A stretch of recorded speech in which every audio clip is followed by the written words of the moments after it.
Before the world record of most food challenge wins in a restaurant, who were you? Ooh, that is a good question. I was talking about like quitting my job and going all in. No more construction and just focused all in on the food challenges and growing my YouTube channel and stuff like that. People got more skeptical because it had never really been done before. Nobody could have told me different, that I was gonna make something of myself with all the YouTube channel and all that. We're at 44 countries now, all 50 states, most of them multiple times. So you've got to make sure to train so that you can have the stomach capacity, and then just, you do whatever you got to do to just claw your way to the end. Can't eat like that forever. So I knew there was gonna have to be an after. I was done with the food challenges, and now I can do that as a dietitian, or moving forward, a social media dietitian. How did you decide you wanted to go from food challenges to become a dietitian? Doing almost like one extreme to I do the love other. that segue.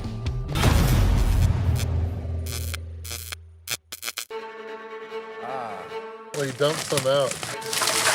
Are we on? Everything's on? 1, 2, 3, go! That's a cold one. That's a cold one today. All right, here we go. Like we're in Nashville. Oh yeah. Okay. Oh, Randy's well Tucker. seasoned. He's Yeah, ready to it's go. cold. It's cold, Oh, man. look how graceful he gets in. That's nice, Randy. Nice. I want to be down in Miami. Look like at you this. guys. Are we in Antarctica? That's nice.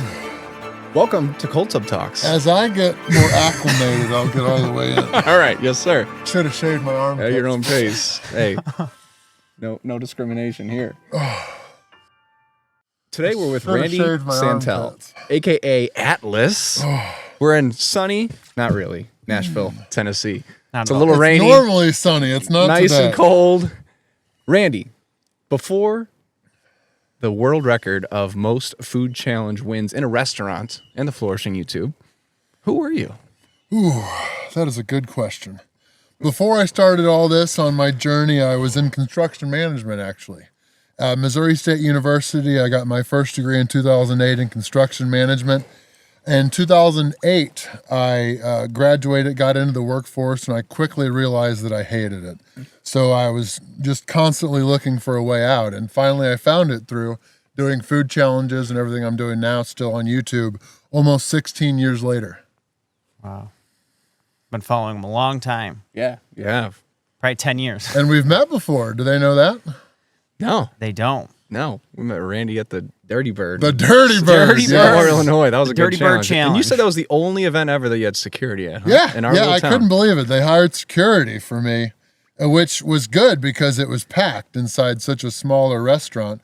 But it still wasn't one of the smallest restaurants I've been in, but there was just so many people. And it was cool. Really, the event really went well. Nice. Yeah. You ready to get in a little further yet? Oh, do I got to be all the way in? No, you said it. You said you were going to No, work I'm your way getting in. acclimated. Oh, he's going to get acclimated. All right. Well, we're getting acclimated. Oh, there he is. That's There a we dump. go. I didn't know I was cheating. Okay. Ah, all right. There Pull we that mic go. a little closer to you. Okay. All right. Look at that. Let's All go. right. That's the Yeah, oldest look at him. dunk we've He's ever fully had. in now. I am building brown fat. I feel it. What was life like for you growing up? You said you grew up in St. Louis, right? Yes. What was yeah, your grew childhood up in like? St. Charles, St. Peters, Missouri area. I played football in high school. I've always been a big foodie person. Actually, I'm very good at losing weight, but I was 185 in my freshman year for high school football. I was 205 sophomore year, 235, and then I maxed out senior year at 346. So I was a big boy. But then I had to lose 50 pounds because I'm an Eagle Scout. And it was right before my 18th birthday. I went on my final trip down to the Bahamas. We were staying on a boat for like 9 days, and you had to be under 300 pounds. So I had to diet like 50 pounds down after football was over in order to get on the boat. And now you're under 300 again, aren't you? Yes. Yeah. This morning go. I was 286.6. Let's go. Yes. Which is my first time under 290 since like 3 years ago when we were living in Milwaukee. Yeah. Nice. I feel fantastic, by the way. It is nice. The initial shock got me, but I feel Yeah. great now. Just I'm got to chilling. breathe. Little zen. Yes. Don't move. Yes. So what did your childhood teach you about discipline, body image, and self-worth? Holy cow, you're already getting there. My childhood. Well, I mean, I've always been a bigger person. I was always tall. I was always taller than everybody in my grade, which was really good growing up because I'm not the most athletic, but I try really hard. But because I was so much taller than a lot of people, I was good at basketball. I was pretty good at soccer. I played that up until high school. Then I switched over to football because high school soccer has so much running.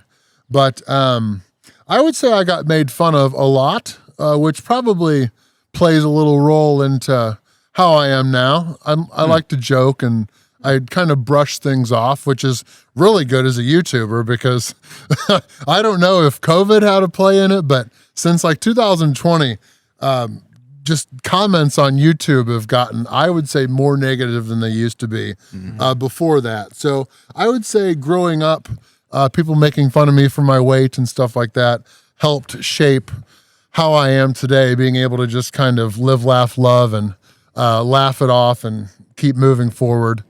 So Nice. I like that. Live, laugh, and love. Yeah. Got things, right? I only say that because I just said that in the video that we posted today. Oh, nice. Yeah. Well, it went well with today's society. You got to do that, man. Yes. A lot of Yeah, haters you out have there. to. Otherwise, you'll be miserable all the time. Yeah. Yeah. Now, at what point in your life did you realize you didn't want to have a regular 9 to 5 anymore? Ooh.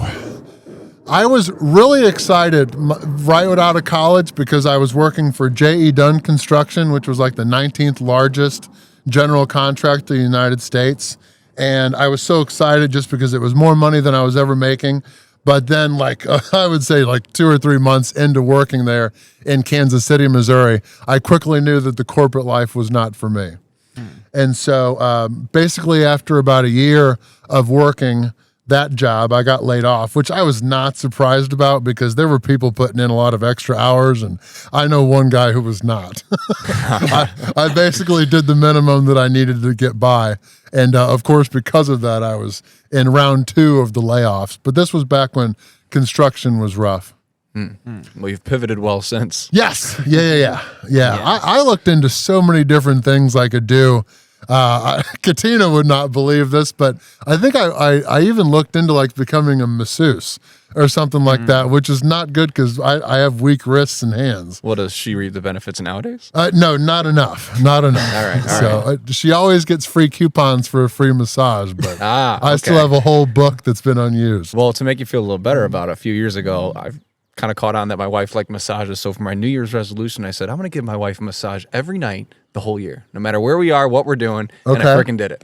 Okay. And ever since, it's like the easiest thing to do, at least 3 times a week or Oh, something. no, I would whenever she wants. Yeah. All right. So I need to probably brush up and watch a few YouTube videos on the subject, but You understand musculature, right, of the body? yes. Get in there. Yeah. Run like- He says no. Lo and behold, she's behind the scenes shaking her head no. All right. That's funny. She could probably teach you though, right? Oh, no, she's pretty good at telling me what I can do better. I bet you could get the job done. I got faith. If I'm ever feeling really, really good and I need to be chopped down a little bit, I just go to Katina and see what's wrong with me. Oh, my gosh. Each morning we start out by her telling me if I have eye boogers in my eyes or if I need to do my hair or something like that. So it's all part of a good morning here at the Santel and Katina Eats Kilo's household. You know, it makes you a better man, therefore, right? Yes. Dude, yeah, my yeah. wife is 100% my worst critic. She will always pick me apart. If I've got 9 pros and 1 con going, lo and behold, I will hear about that con all day. No. Yeah. No, Katina's my 3rd biggest fan. She can't be in front of mom and dad, but she's close. Pretty good quality. Look at that rain coming down. I know. I'm chilling now. Literally. Yeah. I'm starting to shiver a little bit. Look at you. That's good. That means you're getting the benefits of a cold tub. What was the word earlier that Huberman said? You want the shivers. Yeah. The shivers are supposed to, I guess, get the endorphins going, and that's supposed to help you with fat loss and this Brown and that. fat. Yeah. Well, we're also working on gaining brown fat as well. Yes. Oh, he's really about the brown fat. I'm going to have to do more research on the brown fat. I don't know if I'm sold. I don't think I'm sold either, but it's fun to joke about. Yeah. Sweet.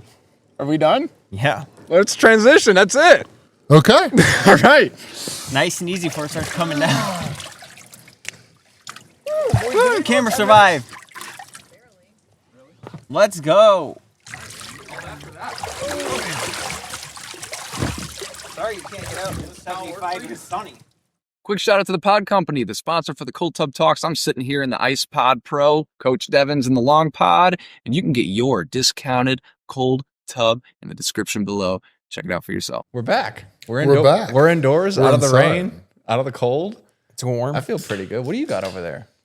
I've got 2 drinks. I have a coffee from this morning, and cheers. then I've got a Dr. cheers, Dad. K cream soda. Nice. Oh, we chose cream soda. I'm digging that. Do we have Kroger's back home, by the way? No, I don't think even so. know. Because the Big K root beer, I'm digging it. The 0 sugar. That's good It's good. stuff. Instead of Kroger, we have what's Caffeine the other store free. out there? It's the one. Meyer? No, not Meyer. Publix? Not Publix. Target? Walmart? No. Piggly it's one Wiggly. in Batavia. I forget what it's called. You and Bree go there. Some Trader Joe's. Oh, Trader Joe's. Yeah. Oh, That's a good one. hipster stuff. Yes. So before you decided to do food challenges, Randy, did people think you were crazy before you even got into them? When I first started? Yeah. Yeah, well, everybody just originally thought that it was going to be like a couple. It was like a little fad, and then I would move on. Little hobby. But then once they realized that I was actually trying to like become a YouTuber and make a thing of it, then I would say probably people got more skeptical because it had never really been done before.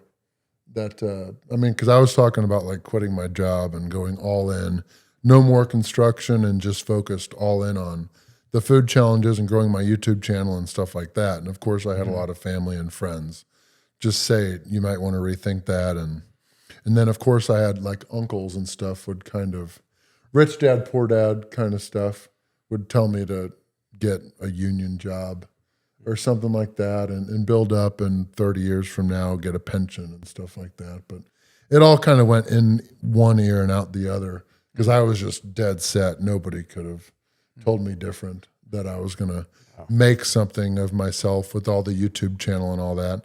I didn't believe that it would take like 8 years to actually be able to be sustainable and have everything going without actually needing another real job or help from mom and dad or anything like that. But yeah, originally it was just like a fun thing. Oh, wow, that's neat. Congrats. Good job. But then once people realized that I was really trying to get after it and have that as an actual professional career, they started to rethink it. But everybody's obviously happy with the choice now. I mean, I still have all of my family can't wait for me to retire, but I've still got a couple goals that I want to accomplish. That's awesome. I can relate to that a lot because right after high school, I got a job in the union. And my family thought I was crazy because after a month, I knew I did not want to do it. It was a lot of traveling. You make good money. I mean, I started off at $40 an hour right after high school. Union what? Like a union job. working Well, I for know. the What union. were you doing? Oh, I was climbing cell towers. Oh, okay. Like cell phone towers, doing the repairs up and changing those. And I hated it. I did not enjoy it whatsoever. And I'm like, I got to get out of here. And it was the same thing. My family's like, no, you can't quit. Like, you're making good money. You can retire in 30 years and you'll be good. But I knew that's not what I wanted to do. So, I mean, I'm glad you got out of it too and did something else. Is there a point still or ever a point in your past where you thought you were going to quit doing food challenges? In 2013, I would say it was probably the most probable, just because I hate editing. Like I'm doing the editing myself for some of my, well, all right now of my Randy Santel RDN, my new YouTube channel that I'm trying to start up, and that I'll get more into it, especially as I'm closer to being done with food challenges and stuff. Cool. I'm doing all the editing for that, but I mean, I don't actually enjoy or love editing or any of that. So in 2013, I had edited like my first 100 food challenge videos and all that, never with a smile on my face. So I knew that I was, and I also knew that I wasn't a very good editor to the point where people were going to watch me do all these food challenges and actually enjoy a well-edited video. So I got to a point where I just knew that I need to hire somebody, but I also wasn't making any money. So where was I going to get the money to pay for this person to edit the videos? So I would say that was probably the crossroads where I was like, what the hell do I do from here? I don't have any money to pay somebody to edit these videos, but I can't edit them myself because I need to either work or do something to make the money. So that's probably when I was the most negative about it all, or everything was muddy. Didn't know how it was all going to work. But then, thankfully, I put out on a. This was back on Blogspot or something like that. Never heard it was of like a blogging website. I used that a little bit, and I posted that I was looking for somebody to help with all the editing, and then my friend Magic Mitch Dombrowski, who was also into food challenges, who originally used my randysantel.com site, the first one, for some tips and stuff. He was into multimedia and went to school for it up in Wisconsin.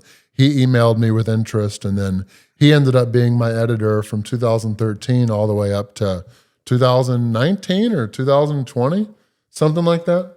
Okay. And so I'm on my third editor now. But yeah, Mitch really got me started during the early years for sure. Without his help, I probably would still be in construction. And I joke that I'd probably have a family and stuff by now. So just because it would have been a completely different life. Yeah. Rather than going all in and traveling we're at 44 countries now, all 50 states, most of them multiple times. So Nice. things would have been a lot different if I didn't finally find an editor to help get everything off the ground. Well, it was meant to be. You never would have met Katina then. That is very true. Yeah. Just the love of my life. Your third editor right there. Oh, I wish she was editing my videos. She's a very good editor. Well, no, you edited one video and you did a She's got her great job. hands Yeah, up in the she back. pointed that out on the deck Yes, out there. but no, she could be my full-time editor, and we could be posting 3 videos a week.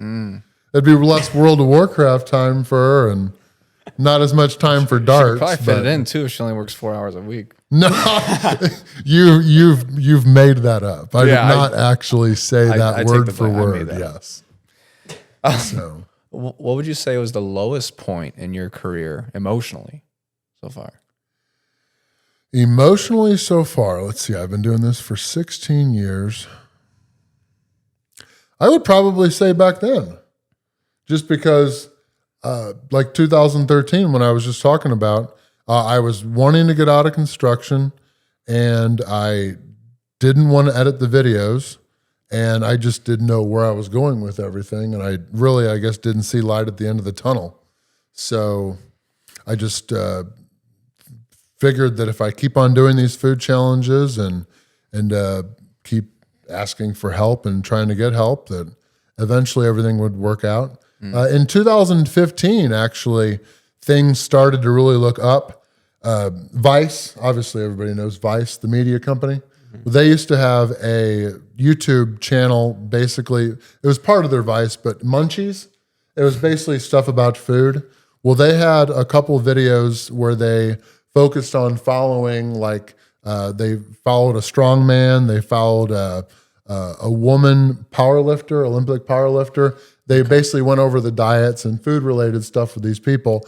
Well, in 2015, I was in England, and one of the people working for that series followed my videos, knew I was in England, so they reached out to me, and I didn't really know what Vice was or much about anything. I had been on some podcasts and some media things and stuff like that. Well, they contacted me about doing an interview, and I didn't really think twice about it. I was going to meet them at a restaurant, and I thought it was going to take like 30 minutes or something. But then once I was there and everything was being figured out, I kind of realized that this was more than I was originally thinking. It wasn't just going to be a newspaper article or something.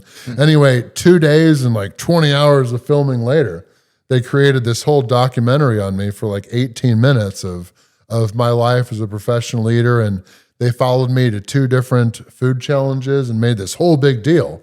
And it's gotten over 1 million views since 2015, obviously a lot more when it first published. But I was also going on to that video and responding to every single comment to everybody that watched it, knowing that most of those people watching the video probably had never heard of me before. And if I responded to their comment, that obviously they would probably be more likely to check out more of my videos. So I would say we don't really have, my channel 16 years old soon. Well, really 14 years old, because I started with Atlas Zeus promos. as What? my YouTube channel because I used to go by Atlas and Zeus Promotions. Okay. When I turn my hat back around, I go by Atlas in all the videos. And then my friend who did my first challenge with me, he went by Zeus. And so I started Atlas and Zeus Promotions, and I made the channel Atlas Zeus Promos. But then I quickly realized that was stupid. And Was this before the 100 videos that you edited on your own? Like before all that? Oh, this was probably like 80 into it. Okay. And then I took all of the videos because I still had all the files. I took away the Atlas Zeus Promos branding, changed the watermark to randysantel.com, and then I put them all on a new channel called Randy Santel. And then, which was not smart because I uploaded like 70 videos within a week. Dang. And so, but I mean, it's all worked out. It's all worked out. So if you look back at some of my like first 70 videos, some have like 30,000 views on them. So What would you say the hardest part of your success has been so far? Well, through competitive eating and all this, I met a hot girlfriend and now fiance. Just trying to keep her happy is probably a full-time job. No, I'm only saying that because she's here. What was the question? What was the hardest part of your success? The hardest part of my success. Ooh. Well, the YouTube comments can get to you sometimes every now and then. You want to just like tell them off. Even nowadays? Yes. Yeah. Always. Is there one that burns in the back of your mind? I mean, that if you have any level of ego, I mean, there's a comment or two that'll get you because you know that the person saying it just probably lives in their grandma's basement or something like that. Sure. Doesn't know jack shit about anything. But as far as the hardest thing, I would say the hardest thing to balance just throughout my career was I'm a registered dietitian now, and there's a hell of a lot of work that goes into all that, which obviously all of that work I had to plan around in order to keep my channel going, to keep it growing and all that. So from 2016 to 2019, I was full-time student for 6 semesters. And I still had to have videos like 2 per week, every week. And so I was making sure to basically all of my vacation time where I wasn't in school, I was gone. So I would go on like 3-month international trips during the summers. And then each winter, I would go on like a 21-day trip to a different quadrant around the United States. Like I did a Northeast USA tour. I did a Southeast, a Southwest, a Northwest, stuff like that. So just keeping everything balanced while still getting good grades and graduating with honors, I would say was probably the toughest thing to balance. It's definitely not a time period where I could have maintained a girlfriend or anything like that. I was just very narcissistic, I guess, focused on myself and keeping the channel and the school and everything else all balanced so that I could do all that. Well, I'd say it all worked out for the best for you. It did. Yeah. I've been happy with the process.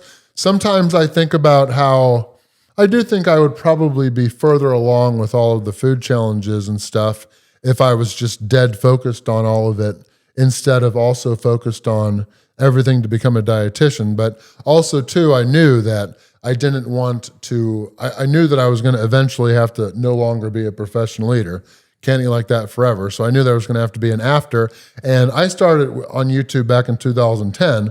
A lot of the channels that started back in 2008, 2009, 2011, 12, a lot of those people dedicated many, many years to growing millions of followers and stuff like that. And look at their channels now. There's so many older channels with like millions of subscribers that they haven't published a video in forever. So I didn't want to, in construction, one of the things is you always start with the end in mind. So I wanted to make sure that there was an after so that I can keep using my social media so that I wouldn't just continue doing the food challenges until I, like a Forrest Gump thing, just be done running and then you just go home. I wanted to have something to do after I was done with the food challenges, and now I can do that as a dietitian or moving forward a social media dietitian. Yeah. I like the construction and the Forrest Gump reference. I just threw all that in there. Paint the I love picture Forrest with Gump. an analogy. I can quote most of Forrest Gump. He found his Nice. Jenny. Yes, yeah. Well, don't say Well, that. no offense to that. Maybe you don't want to be compared to Jenny. No. But Don't say that, because if we ever have a daughter, I'm not allowed to name her Jenny. But also, too, Katina has this thing that she loves, and she's going to have to refresh my memory on it, because what's the thing about Jenny?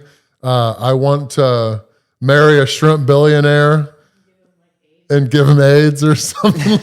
Something about how it's ridiculous that Forrest Gump was a gazillionaire or whatever and settled for this girl with it was a meme. Katina loves that, but she won't let our daughter be named Jenny. So that's sad, because Jenny and I are going to go together like peas and carrots. Oh, so sad. his life's like a box of chocolates. And also, she's a Harry Potter fan, and I can't name her Ginny either. It's like a compromise. You just learned something new about Randy. Yeah, right. And doing what you do, is there a belief that you had to unlearn to get to where you are now? I would say the toughest thing is remembering, and really, I would say that I learned a lot during the last 7 months of my construction career. I sold roofs. So I was like a storm chaser.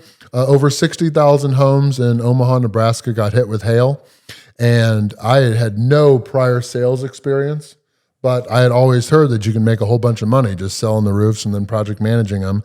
And I was going to do that in order to build all the money to fund the building of foodchallenges.com and then my first European tour with Mitch and stuff like that. So I had no clue about sales going into that. And what you've learned when you're just thrown to the wolves in the mix of so many other salesmen, and you've got to learn a lot. I was watching different videos and reading books and stuff like that, trying to figure out how to sell. And really, as a YouTuber, you're selling people watching your videos, and as a podcast, you're selling people listening to your podcast. The big thing is it's not always about what I think it's best, is understanding that it's about what the viewer wants, which is not always the same thing. So sometimes I have to remember that I might like something more. But that's actually one of my favorite things about Katina is I think that she's more inept, or whatever the hell the word is, of what people young, not that she's young. I mean, she's what? We got 5 years apart, but she's younger than me. She has a better idea of what other people are going to take, of how other people are going to take it. So just because I think something's a good idea doesn't make it a good idea. I have to always make sure that I'm thinking through the lens of the viewer and stuff. Yeah. Of what they're going to like. So what are you referring to? Are you referring to things within the food challenges, or outside yeah, just of the any box of the ideas? videos, or even none of my friends or anybody will ever tell me, or will ever say that I'm the most politically correct of anything, which is not good considering I'm about to be a dietitian in a world where it's 94% women. So sometimes I have to run questions by Katina or other people to make sure what I'm thinking isn't going to be taken a different way or anything like that. So I don't really have any great examples to share, but just to answer the question is just always making sure that it's not about what, and I know I took a long time to answer it too, but making sure that I'm thinking of the through the lens of the people watching and taking in my content. Sure. Just trying to make sure that they like it. Putting yourself in their shoes. Yes. Makes a lot of sense. Like, if you wouldn't watch it, who else is going to want to watch it? Correct. Yeah. And I think about that too, because my video editor, Nathan Figueroa, he'll edit the videos, and then I watch it and I try to think of it as a viewer of what I would want to see. And sometimes, I mean, I'll be the first to admit that I talk too much. And if I get bored listening to me blab on about something that's not critical to the video, I'm like, oh, Nathan, we better cut that, man. That's just either prolonging the intro or it's prolonging the outro. And I think about that when I'm doing my RDN videos too. I draft up the what I'm going to say in each video and all that, just to make sure I include everything I want, and I'll think it's all good. But then once I'm actually editing the video, it's like, let's cut that. Let's shorten this down. Yeah. Are those up and published, the RDN videos? I've got 3 videos up now as of recording this, and then I'm about to, after finishing this, I'm about to start working on the 4th. So I'm almost to the point where I'm going to start using my main social media to start promoting the new channel. Yeah, let's go. We're all about that. Yeah. People are in need, man. That's for sure. People always talk about how saturated the market is or whatever, but you don't ever hear about the United States or the world's health problems actually improving. Oh, totally. So there more work and help is needed. Yeah. And there's way more consumers than producers, so the message needs to be shared. And one of my big reasons for becoming a dietitian is because dietetics as a general industry has little to no space in social media. Like if I asked you what registered dietitians you follow, knowing that you guys are in the nutrition and bodybuilding and stuff, who are you going to name? Right. I don't have any except the local one that I don't have anybody either, and I am a dietitian. Yeah. So there are, but also too, I always just joke that a lot of the people following dietitians are other dietitians. Mm-hmm. So dietitians are really great at supporting themselves and other dietitians and stuff. But as far as meeting the working man, the truck driver, and the people that need help with their nutrition, most of those people are listening to fitness-oriented people that also cover nutrition. That's it. Not nutrition first people. Yeah. More so fitness first people. And so hopefully getting more dietitians on social media and online will help improve all that. I like it. I mean, that's the exact position we're in. You know, we're experts at what we do, and we're certified fitness specialists, but we aren't registered dietitians. Yeah. But it's also the proof in the pudding of what you do. If we have a reputation and people believe that they can trust us with their goals, then that's all it takes. Correct. Right? Yeah. Get a result. You know, it doesn't depend on, or it doesn't matter whether you have the accolades or the piece of paper or whatever. It's like, hey, what does a person need to trust you in your process? Yes. Different for everyone. Yeah. Yeah. And I mean, there's people that I get, Katina and I both get questions all the time of what they can do to improve their health, or because they know that we're focused on nutrition and fitness and stuff like that. And obviously I get more questions when I'm lighter than when I'm heavier. Yeah. But moving forward, I think it's going to be good. Yeah. Because all these people have followed me for however many years watching the food challenge videos. And I am pretty transparent with everything. Yeah. They're well aware of my, I've never had any major health issues or anything like that. I publish my blood tests and things like that. Yeah. So, I mean, I'm not that dumb. I mean, you guys are a really cool extreme example, though. I mean, we were just talking about red light therapy behind the scenes and everything. Like, people see an example like you guys, and in my eyes, they think, well, there's nothing involved in health with that. Yeah. You know, because it's one extreme to the other. But it's a piece of your life. It's not your whole life. So a lot of people are doing damage to themselves day in and day out, but you guys do this thing every so often, but it's behind the scenes that people don't understand. So I feel like people take it at face value. Well, competitive eating 10,000 plus calories, blah, blah, blah. There's nothing health related about it. But then when you guys hear your story on the back end, or you hear how you just said you're into health and fitness, it's like, oh, okay. And for us, that really resonates because we're big on balance and sustainability. And a lot of people think to get healthy, you have to be all in. You have to do the 75 hard, or you have to go keto, or you have to start working out 6 days a week when you're not working out any at all. And it's like, dude, build into it. Like, give yourself some grace. Take a breath. Everyone's on their own journey. Yeah. You can start small and get to a place that you're not already. Well, we joke sometimes because Katina and I will go on long trips, and I, of course, like to do more food challenges than she does. She's only 5'2" and can't handle that many videos a week or that many food challenges. But the main issue is that we both like beer. And how many times are you going to be along the Rhine River in Germany?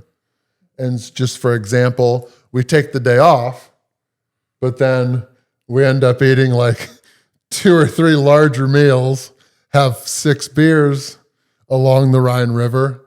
And I mean, we'll walk and stuff, but if you eat at the food stalls and the street food and this and that, we're at the end of the day, we've had more calories from from beer and food than if we had just done a damn food challenge. Sure. Yeah. So we joke about that. But also, too, if you watch the 4th of July eating contest with Joey Chestnut and all that, most of the people that are doing really, really well are thinner. And I can attest that when I'm thinner, I'm able to eat a lot more than as per se when I was almost 400 pounds. I was not 400 pounds, Devin. 395. 395, thank Sorry. you. But I can eat a lot more when I'm lower than 300 pounds as compared to 400 pounds because it's called, they call it the belt of fat theory. Basically, that the more fat you have around your midsection, it restricts your organs from being able to expand and move around so that more food can fit in. Yeah, So when you don't have all that fat, there's not as much resistance, so you're able to eat more. for sure. So I'll be able to probably do bigger food challenges when I'm under 250 as compared to when I was over 350. That brown fat. Dude, I'm There we go. That's Metabolically You know what? active. I'm feeling that right now. Yeah. Being 25 pounds heavier than I usually am. I've been telling them lately, I'm so much more full. Oh, yeah? Recently, like then when I'm leaner, like single digit body fat percentages, I'm just like an endless pit. Yeah. I always have the discipline to not overeat, but I'm always hungry. Okay. But now that I've got a little bit of extra, in my opinion, to my standards, I'm full. Well, more it's on a regular what, basis. kind of like the set point theory? Yeah, Now that you're a little heavier than normal, so your body knows you don't need to be hungry? Yeah. And it's like when you are in a leaner state, your body wants to put on body fat. It's Okay. kind of like craving the food, But now that I'm kind of at a more leveled out place, my gotcha. body's like, hey, we're cool, we're chilling. You don't need to eat more, man. Yeah? Yeah, You kind of got feel like your men's physique standpoint, so you're ready. Like your set point's good. But All right, keep it coming. when you're doing food challenges, Randy, how do you mentally push through? Like when you're almost at an end of a challenge, but you feel like you can't eat anymore, how do you mentally tell yourself to keep going? Well, it really depends on the size. So the biggest challenge I've ever done was 208 ounces, which I think is 13 pounds, but that does include bone. So it was probably about 11 pounds of actual prime rib up in Milwaukee, Wisconsin at a place called Ward's House of Prime. So that was freaking massive. The challenge that you guys went and saw me at the Dirty Bird with our mutual friend, that was like 6 pounds. So I knew that I was going to win that before it started. A challenge that's like 6 pounds or less is kind of in the bag already. And unless there's like some crazy time limit. If the time limit's like 15 minutes, 20 minutes, or if it's 6 pounds of harder to chew and eat food, then it'll be more stressful. But I think I had like 45 minutes for that or 30 or something. I knew it was going to happen. Crushed too. So Go through it. when it's a tougher challenge, a lot more food, or especially if it's like 2 weeks into a real binge where I'm doing like 5, 6 a week. When I'm not with her, I'm doing like 6, 7 a week, staying in the van and stuff. Like if I do a big challenge the night before, the next day, if it's a bigger challenge, is going to suck. Now that I'm almost 40, I am more cautious about what challenges I set up back to back. Like there's been like 3 or 4 challenges, maybe 5 over the last couple of years where I was an idiot and I did a steak challenge. And I don't know why, but steak challenges I shouldn't do a next challenge the day after a whole bunch of meat, but I'll still do it anyway because I never learned. But I'll lose trying to do a challenge the next day after a steak. So just figuring all that, the body sometimes has better days, even with weightlifting. Some days you're like, I feel great, and then you suck. Yeah. Or you'll not feel very good, but then you're setting records. So it's the same with eating. Yeah. But when there's a lot of food, it's just, I guess to an extent I've been doing it for 16 years, so I just kind of do it anyway. Just blast past the wall, I guess they call it, with eating. So just all of the practice, I'm able to do it. But when you're that full and you're about to bust, any wrong move can make you bust. So there's a whole lot with that too. I don't really use too many extra sauces. It's more about soda. I'll use a diet dark soda because the taste overpowers the bland tasting food. 45 minutes into a food challenge, after I took 15 to 20 minutes to, while it was cooling off, to take photos and videos and stuff, food's all cold, doesn't taste very good. So use the soda to help get it down. Just take a few small bites, and then just you do whatever you got to do to just claw your way to the end. Wow. So now I'm thinking from a health and fitness perspective, being that's what we geek out on most. What are some non-negotiables that you have to do to succeed at this? Like I know you've mentioned you cycle quite a bit, right? Do you fast in between certain challenges? Cycles right there. I'm trying to think of the non-negotiables, and I think everything's negotiable, but there's definitely some recommended things.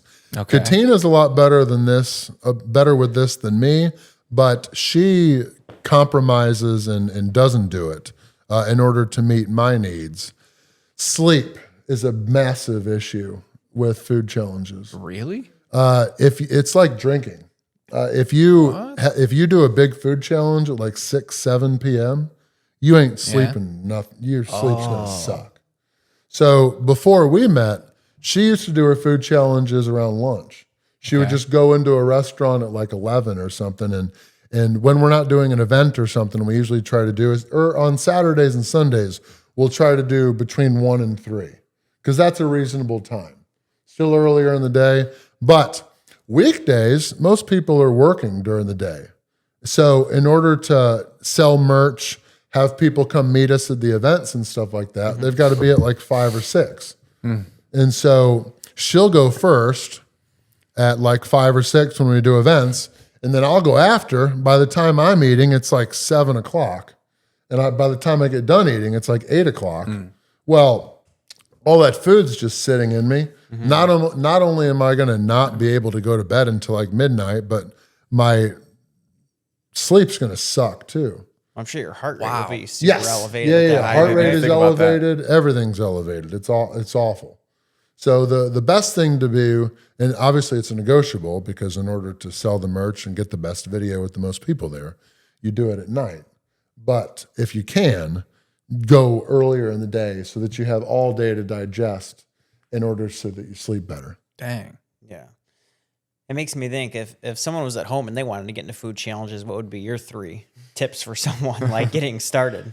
Sounds like don't do it late You at guys night. make it sound so simple, but you have to train for this? You know? Oh, yeah. Foodchallenges.com. I've got over 100 articles on there, and most people that started eating recently since like 2015, most of those people started by reading articles on my website, and all of the articles are still there, and they're all pretty thorough.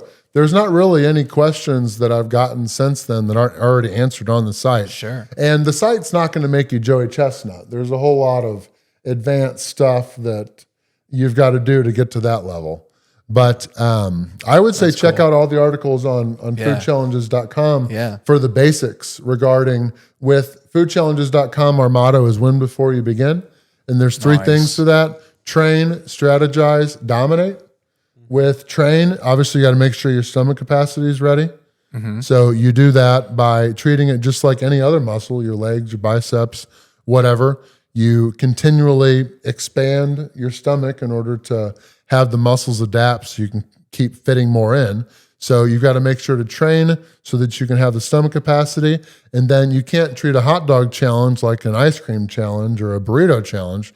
Every individual challenge has its own strategy on what to eat, the order to eat everything. Really? Yeah, in order to meet the type? time limit and stuff like that. Yeah, like typically if it's a 3-pound burger patty, you want to eat the beef, the 3 pounds of beef, because that's the heaviest part of the challenge.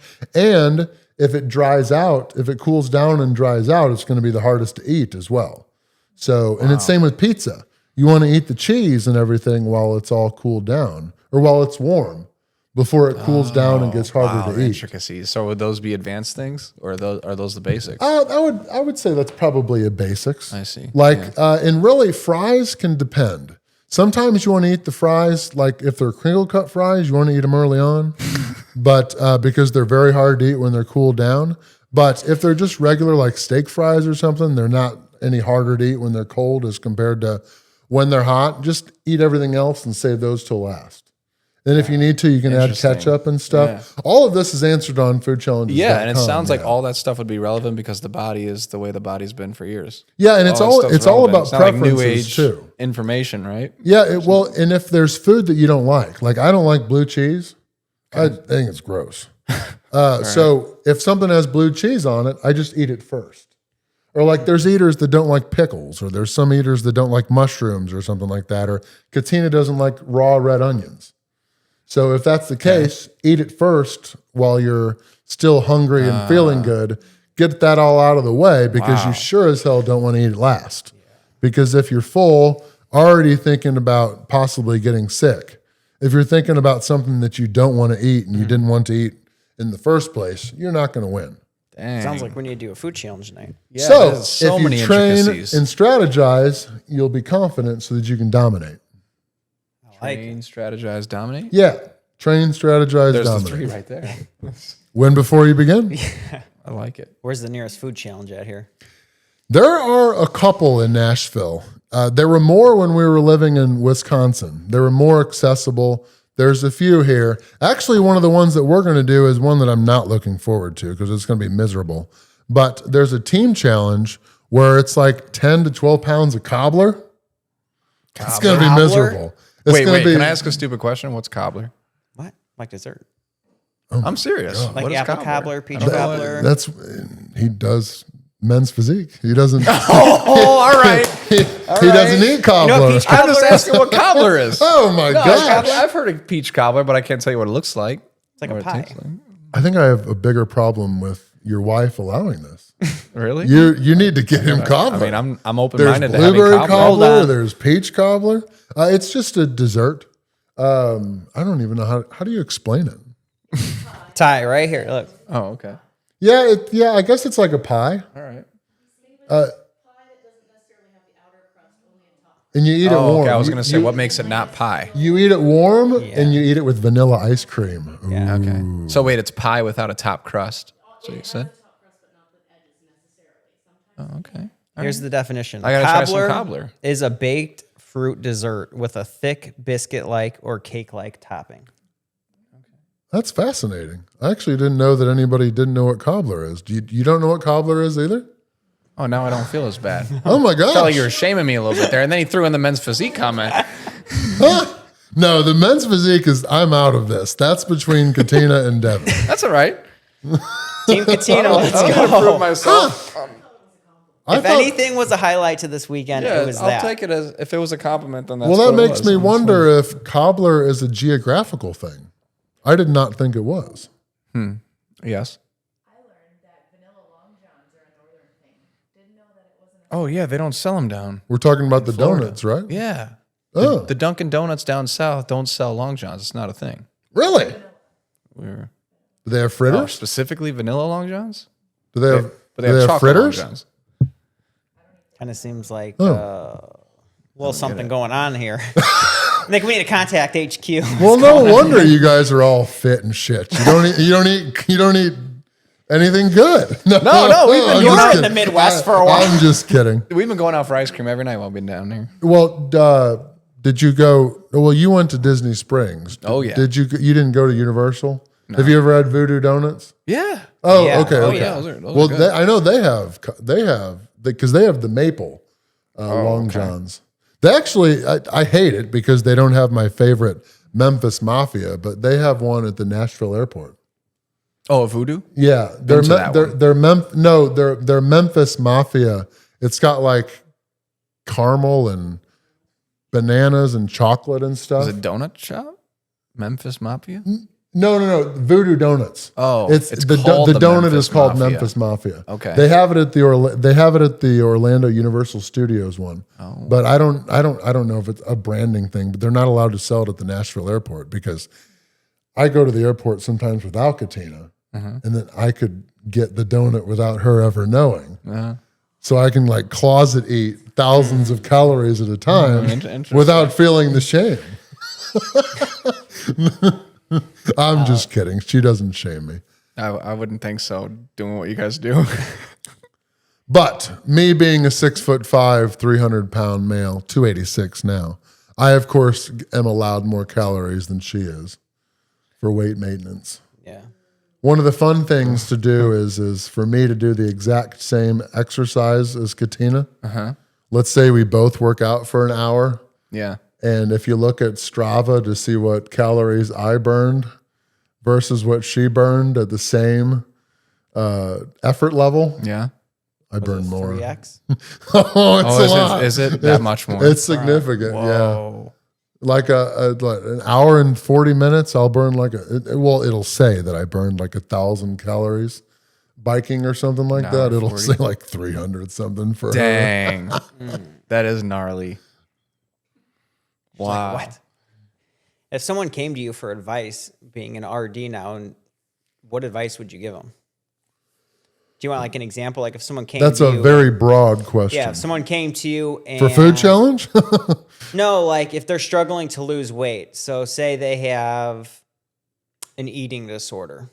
What kind of advice would you give them to get started? Ooh. Well, if they actually have an eating disorder, I would probably refer them to an actual experienced dietitian.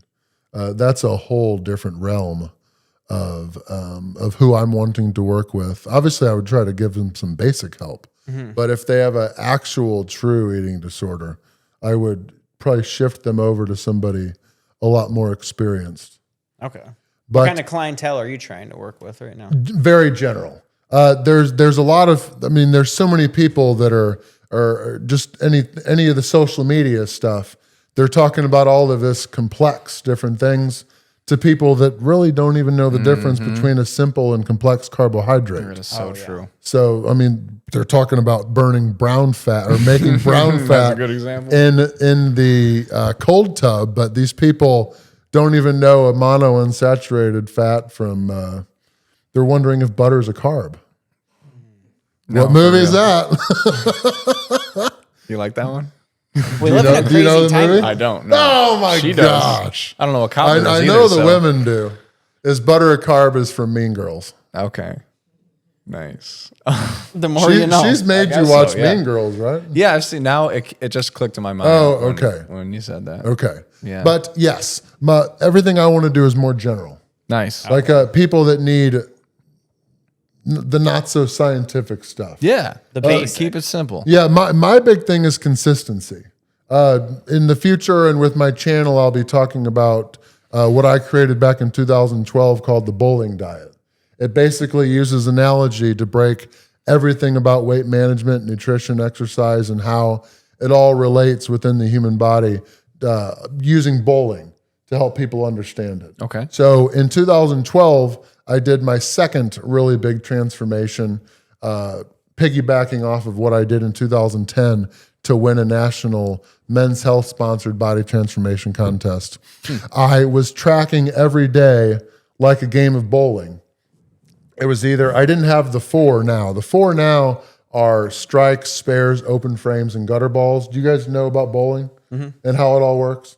Okay, and how the scoring, after a strike, you count the next two balls, a spare is one. So basically, in any sort of goal achievement, a strike is like a great day where you really work toward your goal. If I'm trying to lose weight, I was in a calorie deficit. I either exercised or got a little bit of walking if it was supposed to be a day off or whatever. Whatever is in my plan, I stuck to it. It was a strike day. 10 out of 10 day. Yes. Yeah, or even in the 8 or 9 out of 10 day. You were really focused. There wasn't like lapses where oh, I shouldn't have done that. Okay. A spare day would be you still did pretty damn good, but you could have done better. And then a gutter ball day is just where you're getting after it, but the total opposite direction. All right. So like in 2010, when I won my body transformation contest, I always make sure that people know that midway, 4 weeks in, I celebrated Mardi Gras in St. Louis. And it probably involved 20 beers, 4 pounds of gumbo, a whole king cake, and a bunch of other stuff. That was a gutter ball day. Uh-huh. But one gutter ball day doesn't ruin everything.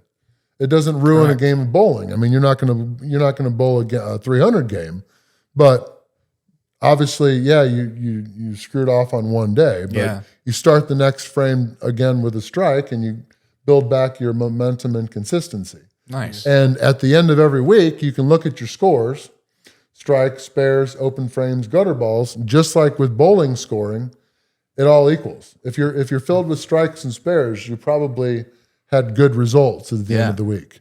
If you're very inconsistent with a bunch of open frames, gutter balls, strikes, spares, or what people love to do, strikes and spares Monday to Thursday, and then open frames Friday, Saturday, Sunday, you're not going to have that great of result. You probably didn't get that great of results. Yeah. So it teaches you about consistency.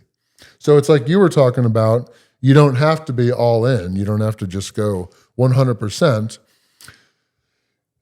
Whatever a strike is to you is different than what a strike is to somebody else. Sure. So your version of a strike doesn't have to be what somebody else's is. It's just doing the best that you can be based on your fitness level and your eating habits and all that. It's a solid analogy. So Yeah. helping people understand consistency, because in my opinion, consistency is the biggest issue for most people. Yeah. And we're all human beings. We're huge proponents of the 80-20 rule. Yeah. Flexibility and sustainability. If you're on track 80% of the time, you can screw around 20% of the time. Yeah. Pizza with the family, beers with the boys, and people feel like they have to be so strict. They have to willpower their way through things. But we're all human beings at the end of the day. There's a lot of good food to be enjoyed, right? Mm-hmm. And people don't get that balance component. Yeah. So even you mentioned the cold tubs. It's funny how people will come to us and say, well, how long should I be cold plunging? What temperature? Blah, blah, blah. You say, well, let's take how many times a week are you exercising? Oh, Do you have any structure in your nutrition? And the answers are no. And it's like, so we're talking about cold tubbing, and you don't make them feel bad for it, but it's like, let's go back to the basics here to really get you some results. Because cold tubbing ain't it. But people love the latest, greatest thing. Right? The Well, also, ketogenic too, diet, carnivore, all the things that are flashy, but it's like, man, how long is it going to last? You're sitting there in water. You're not exactly, it's not exactly Right. hit. Yeah. Yeah. But one of my favorite comparisons is a lot of people will debate on whether you save more gas using the air condition or rolling down your windows. Because they say rolling down the windows, obviously the air comes in and there's Aerodynamics are off. aerodynamics of all that. Well, it's just like you're worried about what's going to save more gas, but in reality, you've got a trailer with a boat on it behind you.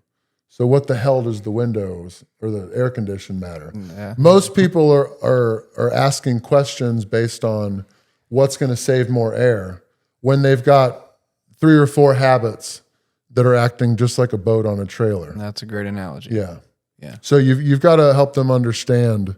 Like my dad, he's a moron. He's not going to listen to this. No, he's not a moron. He's just very stubborn. Okay. He wants to lose weight while still drinking 3 to 6 beers 4 days a week. And I told Dad, you can do that.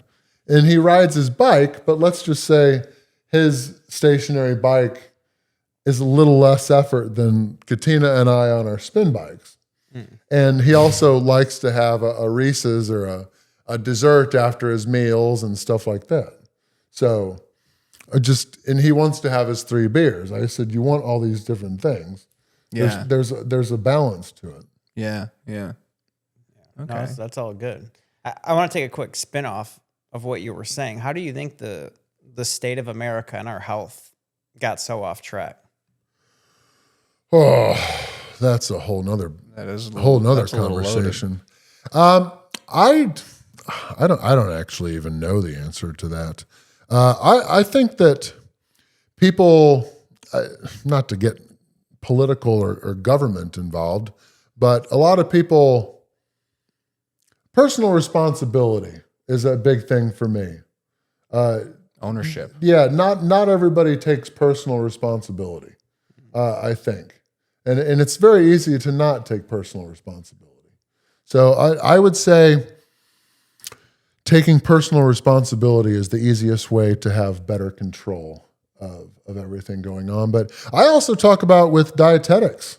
Dietetics loves to figure out who to blame for all of this and why most people don't consult with a dietitian, or why are dietitians not on social media or anything like that.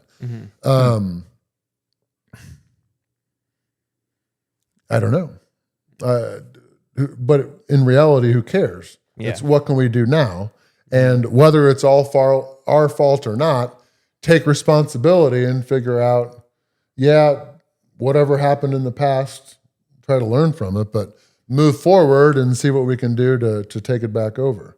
So, with the GLP-1s out there, in all the different, there's always some sort of trend, it seems like. Yeah. And with all of these trends, back when I first, actually one of my biggest issues is I wrote the bowling diet. There's going to be a book and a whole system with it, but I wrote the book from 2012 to 2018, and I haven't really done a whole lot with it since. Well, how much has changed since 2015 in regards to dieting and nutrition and stuff? I think I mentioned like Nutrisystem and Body by Vi and stuff like that in the book. Nobody even knows what the hell that any of that is anymore. Yeah. It's like, And then, one of the big things for Katina and I, we joke that sometimes we don't even leave the house, is because we just recently found Instacart for Costco, but I am a Walmart Plus member. So we get like all of our groceries delivered to us. And so that is only a couple of years old of people being able to do that. I don't know if do you guys do that at all? Nope. Really? Yeah, I don't know. My wife does all the shopping, but I've never used a delivery service like that for groceries. Oh, really? Yeah, we don't even really go to grocery stores. Katina doesn't even remember where the grocery stores are. Because we use Walmart, and then whenever I go to the post office to drop off mail from store orders from the website, I will go to Kroger just to see what discounted meats they have, and then if Katina has any one-off things that she wants me to get, I'll get that. Okay, so what you were saying with that is that's a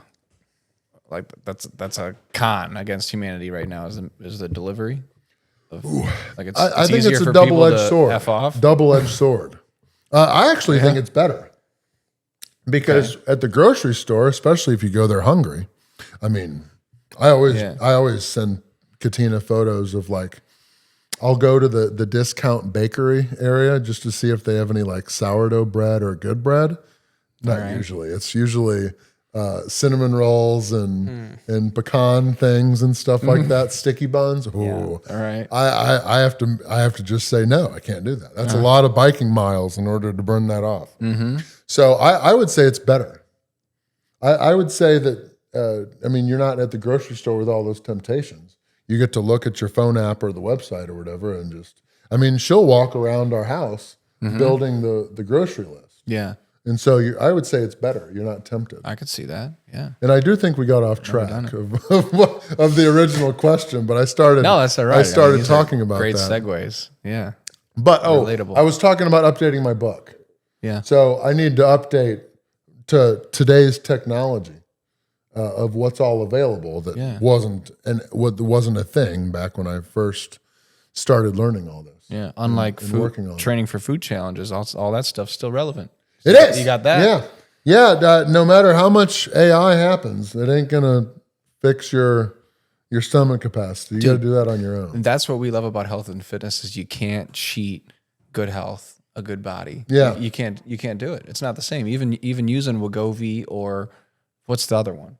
The GLP-1s. Well, Ozempic. Ozempic. Yeah. Yep. Wegovy. It doesn't look the same. Like, no offense. Like, the people that lose weight on that stuff, they don't look fit and healthy. Well, the big thing with that is the same with, it was, not to call it trendy, but a lot of bariatric surgery in the dietetics realm of people. It's the same thing is there's a lot of benefits to it all. I don't know them all, but I do know that there are some. Mm-hmm. But it's mostly about the mindset of whether you're trying to use it as an easy way out Mm-hmm. or as something to help you achieve the long-term goals, which the long-term goal is going to involve learning, if you don't know already, about nutrition and fitness and how it all works. Absolutely. So if somebody's just wanting it as an easy way out, then things probably aren't going to work out that well for them. Sure. But if they're wanting to use it as a step in the process towards getting healthier, which will also include improving their nutrition and habits and stuff like that, what they're doing for exercise, getting to the point where they can walk and all that and do some lifting or whatever they're into, whatever they prefer, then it can be a good thing. Sure. There's always some work involved, right? People love shortcuts. Yes. They love to not put in the effort. Yeah. Well, it's just like what you were talking about with the wanting to cold tub Yeah. in order to lose weight and stuff like that. But they've got other issues to address. Instacart. That they do. Shortcuts. Hey, but it could be a good thing, as he said. Yeah. I like well, that. I like that spin. It really especially Costco, because Costco apparently, we've only been like once since we've become members again. And we became members to get discount on an upcoming summer trip. But they've got around every other corner free samples. That's my favorite. One free sample is okay, but if you have 12, and then also eat the same lunch, That's my Yeah. favorite. part of or you Costco. leave Costco with 3 slices of pizza and a couple hot dogs. Yeah. Yeah. Well, that's a good route too. Because you got some exercise in walking the aisles. The chicken bake.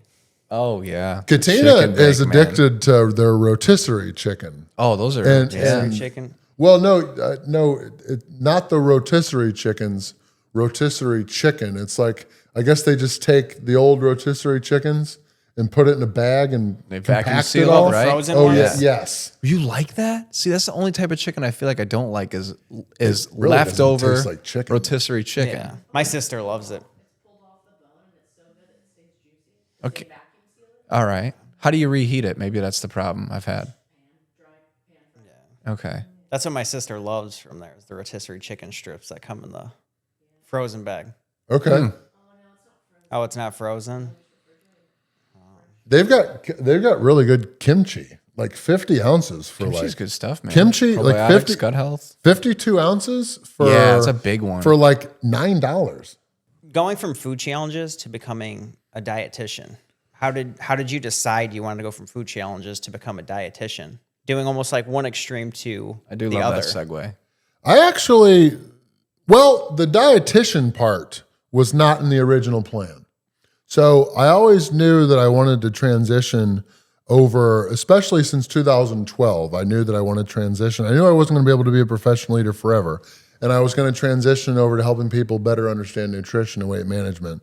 And obviously the spark with that was me winning the National Body Transformation Contest through Men's Health Magazine and Spartacus. Is that when you were dressed as the Spartan? And you That had was in the sword gladiator and stuff? outfit, yeah. You still got that for Katina? Or? On our wedding night, I'm going to bust it out for her. Okay. Yeah. You'll But fit back into it by then. I'm working on it. We'll have to see. I was about 225 pounds when I fit into that. Now you're under 300 again. That's We'll doable. see. Yeah, I'm working on it.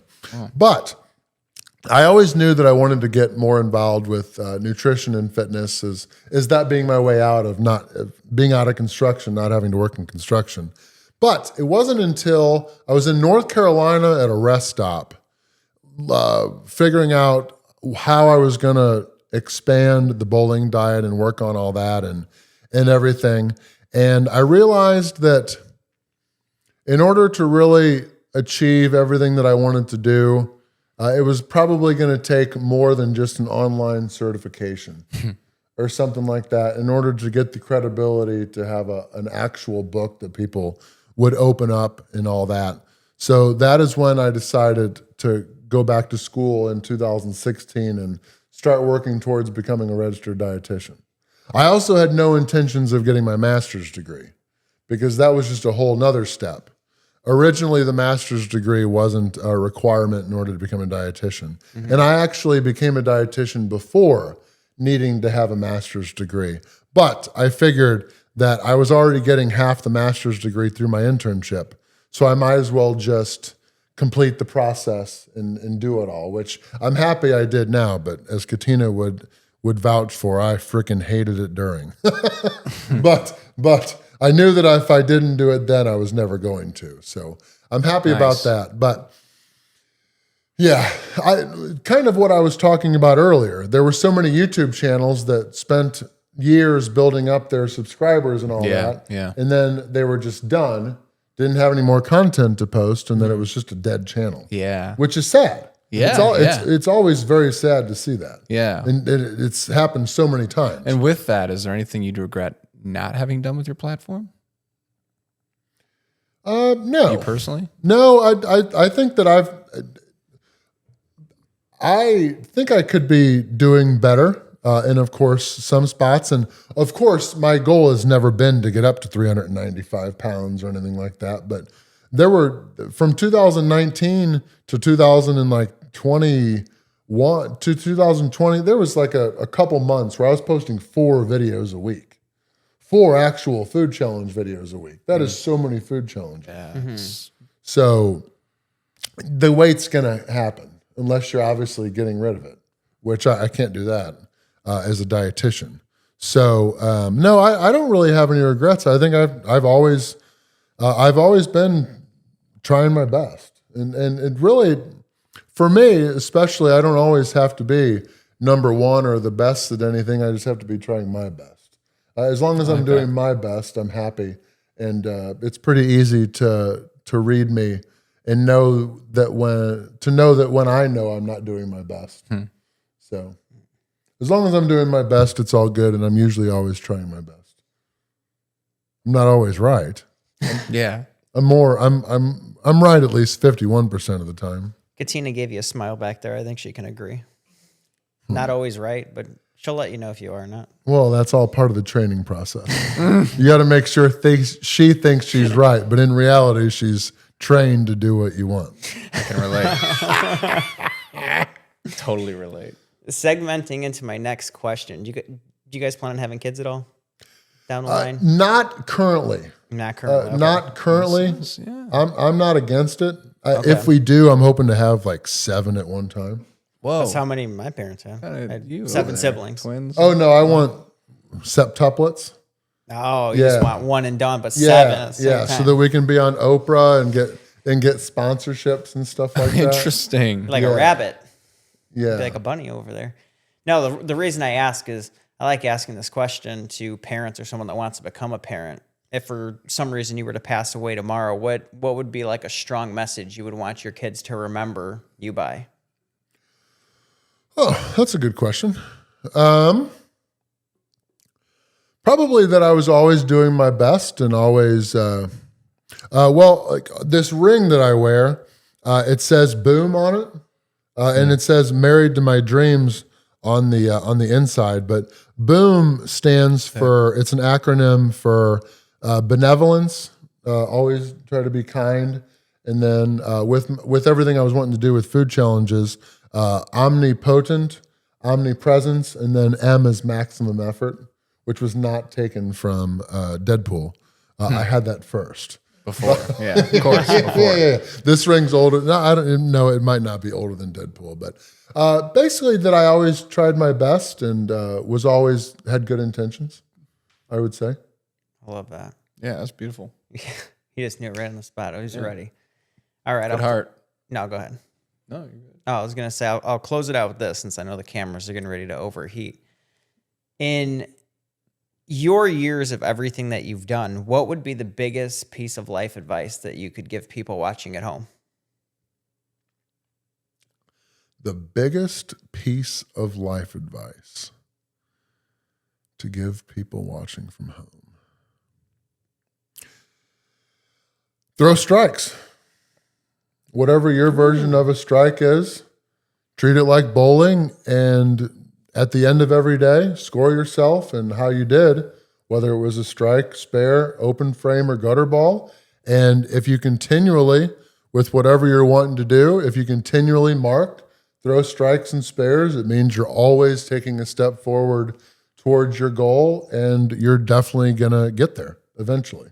May not happen today, may not be next week, but if you continue, based on how big your goal is, if you continue working on it and you continue adapting and figuring out how to keep throwing strikes and spares, you'll get there, and you'll be damn proud of yourself when you do. I love that. That was a savage answer. Yeah. I thought about that on the Right along spot. with it. Yeah, man. I feel like that was like a stick your chest out moment. That was pretty good. Yeah. I've Very never nice. heard the bowling analogy. I've only heard baseball, like strikes and balls. But Oh, yes. kinda like the Yeah, bowling yeah, it's analogy. mine. Yeah. Yeah. So we're working on it. Still got a long way to go.